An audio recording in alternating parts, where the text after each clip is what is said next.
What we spoke briefly about was S Money. Shout out to S Money about these many artists that have started popping him up on tracks, doing different things.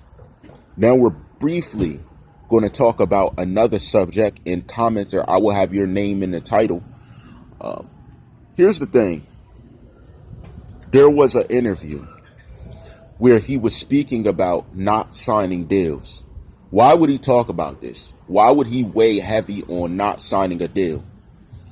I don't know any of the, let's say, back dealings, but not being signed to a deal, being independent, and still getting the respect you deserve. Now, here's what you got to understand. This could easily build jealousy in the game. When someone's in a major label, they have certain limits they got to make, certain things they have to do. But he was in a position where he didn't have to. He was in a standard where he wasn't affected by anything of that sort. So that being the case could easily bring jealousy. It could easily bring hatred. It's one of the things where we can presume could cause industry level jealousy, whether it's with an artist, a producer, a manager, a company, anything of that sort. The Fatal 5 franchise establishments we talked about yesterday. We could see this because he's not using them as a resource, but he's still gaining the financial backing, the financial gratification that would come with any major artist. Some of the major artists he probably had more than. And that's what jealousy would play a part in, because at a person level. But at a company level, we can even presume that they would be jealous of the fact that I'm in this position, I have these resources, he doesn't need it, but I really need his image on my brand in order for me to keep business flowing in a normalized way. These are very simple, but understand in-depth, critical analysis that would bring that type of factor of we need to do something about it. Something needs to happen. That's my thing. And let's say this. Let's even look at prospectively that there's another artist that they're trying to push. The fact this other artist is not booming like him, it could easily bring jealousy, not only at an artist level, but a company level. It could easily cause issue, not only at a jealousy level, but a company level. They could be like, well, we're putting our resources in, but he's the one taking over the airwaves, or he's the one selling more albums, or he's the one moving units the same amount as our artists without even needing anything like it. That could be a problem. All of these things are easily known to be problems. And that's what I'm saying. That's most part why I mention it the way I do. Because being that we know that these factors could play a part, it's not usual that it's respected to the lengths that we've seen it in any other franchise or any other matter of fact in our lives. So being that he was a generational artist, this would change everything, because someone could have been rocking. Let's say you were rocking for decades, or let's say you were rocking for a year. If this one person comes up and he has that certain generational effect that you don't carry or you never had in your career, it will be a reason to be jealous, because he's made his worth substantial without doing and jumping through the hoops you have. This would be easily be a way I can see a setup would occur. And if you would have asked me, why would I even think a manager or producer is involved? It's because you can't step on the toes of someone that's, let's say, higher up than you. So within the way the frame and the system worked, someone had to have the go-ahead. There would never be anyone who could step above a manager or producer with a company, do something, and not pay for it on the backside because they took away their financial means of branding, imaging, growth. And this would be presuming that he's allegedly gone how they say he was.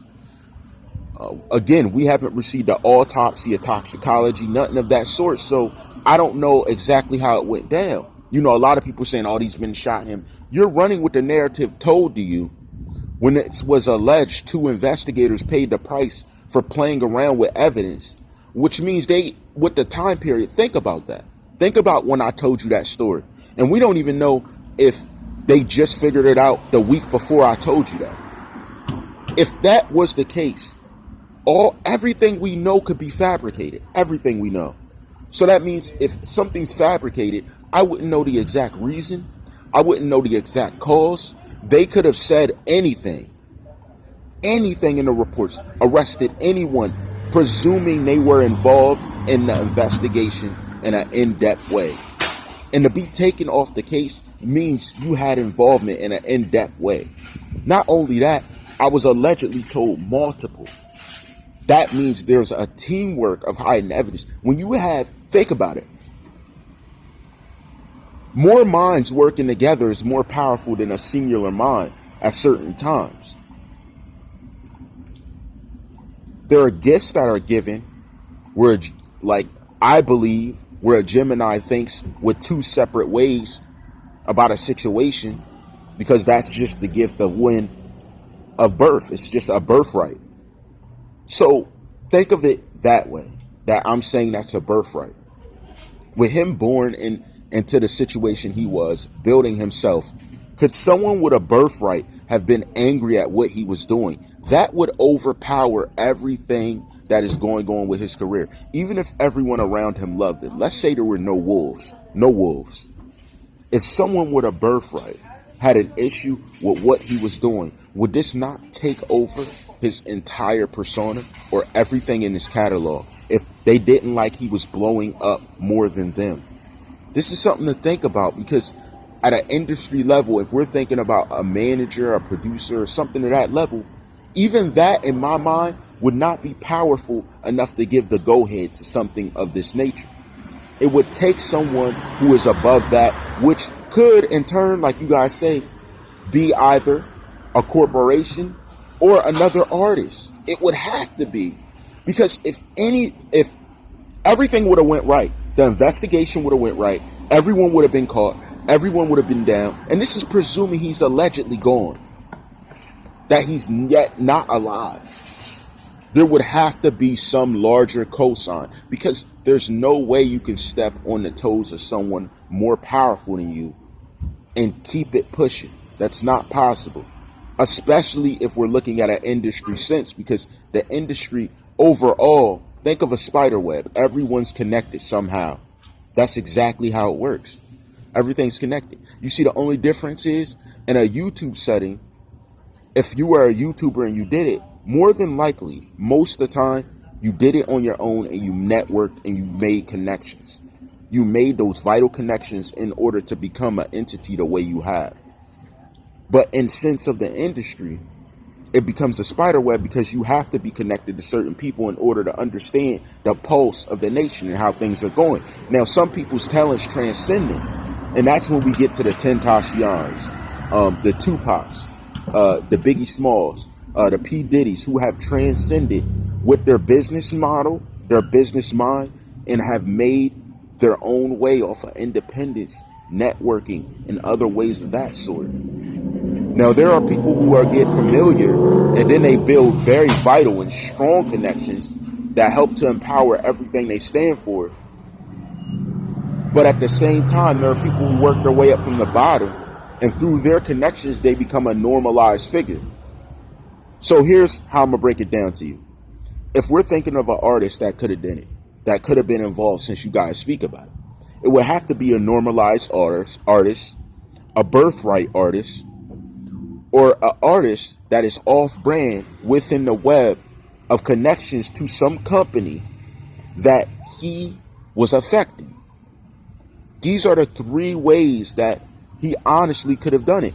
He would have had to offend a greater artist in such a way that it ruined business. Like, it will ruin things. It would make things seem unacceptable. And that is the only way we can look at it. And this is assuming he's allegedly gone, because I don't want to put it out there. We haven't seen an autopsy. We haven't seen a toxicology report. And if you don't see those two things, there's no way I can even presume you, like, how you went. So how can I say you're gone? And this is to everyone who's wondering, like, there is no answer, because we don't have reports to show someone's gone. Anyone can say that. Anyone can say, oh, yeah, he's gone. I seen him gone. I don't care what you saw. It's what's relevant. It's what's on paper. It's what's... Listen, everyone tells you seeing is believing. And I'm going to leave you guys with this saying, because it's the last thing I said to the witness that made her clam up and block me. Honestly, because it's fact. There's one thing that seeing is believing.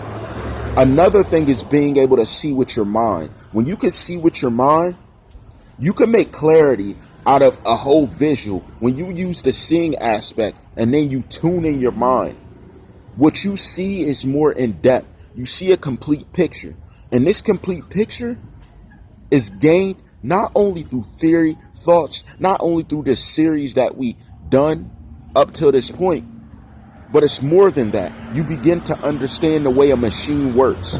So it's like when Superman, he looks at a machine and he uses his X-ray vision. Literally, you not only see what's on the outside and the inside, but you see the very foundation and the essence of what created something. You see the very foundation and essence of what put everything in place to occur. That is why from the beginning of this, I told you there's a mastermind. There's a mastermind because I've learned to utilize this. I've learned to use this ability for me to see and understand things beyond certain people's comprehension. You see, certain people want to see what they see on the outside and run with it. But when you read normally, you use your mind a lot and you just don't take what you're handed.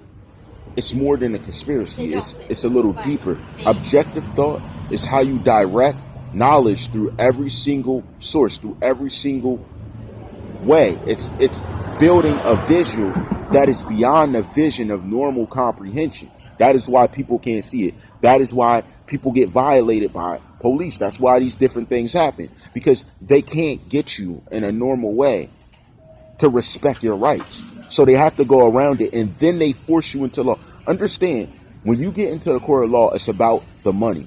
They're collecting the money first. They don't even want to hear you out in a preliminary. They want to hear all of what this guy is saying. So that is why they feel comfortable violating people and then being able to sit on things they're doing. You feel comfortable sitting on things after you violate someone, but what you don't understand is when you mess with an enlightened one, someone who sees more than the picture, now you got eyes on you. So now they look at you and they see everything you never wanted people to know about you. Everything you never thought people would see about you, whether it's past or present. And that's the problem when you mess with someone who really does understand everything around them. Now I'm looking into you. Now I see everything you did in the past. Now I'm seeing everything you've been a part of in the past, who you've been talking with. See, here's the problem. Even if you say you're doing the right thing, when you're linked up with people who snort coke or smoke allegedly and use you as their reference of getting a pass, now you all have to go down. Because if they're telling me that they know you and that's how they feel safe doing what they're doing, then that tells me that the problem's really you, because you're making them feel safe to do what they're doing while you're out there catching people doing the wrong thing when they should be sitting in a cell because of the things they did. And that's part of what the problem is. And there's a lot of you that are doing this. And here's my thing. I don't care where you're from. If you're from here, you especially should be on high alert. If you're from around here doing that, because there's no way out for you, especially with the connections I build, the people I know. When you do wrong, put that badge on and then play right. That's when you got to get played out for the wrong you've done in your life. And that is why CommenterNation, you will see for yourself, is one of the greatest nations. Because we don't play with you. We don't play with you. And I don't care, you could call whoever. I will just call above you and say, look, you're allowing this guy to walk with this service pistol when he's did this, he's did that. Here's the paperwork. He knows this person. He's buying from them. He's shopping from them. Hair test. And that's as simple as it gets. Don't violate others for your well-being and then expect not to be violated. That is the gist of this. You rocking with your boy TheCzarr, all rights reserved.